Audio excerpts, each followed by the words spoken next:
அவன் செய்த லீலை சொல்லில் அடக்க முடியுமா புரியுமா?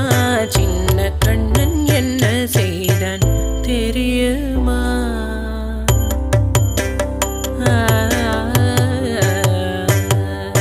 வண்ண பாலில் நஞ்சு மூட்டி வண்ண பாலில் நஞ்சு மூட்டி வதிக்க வந்த பூதகி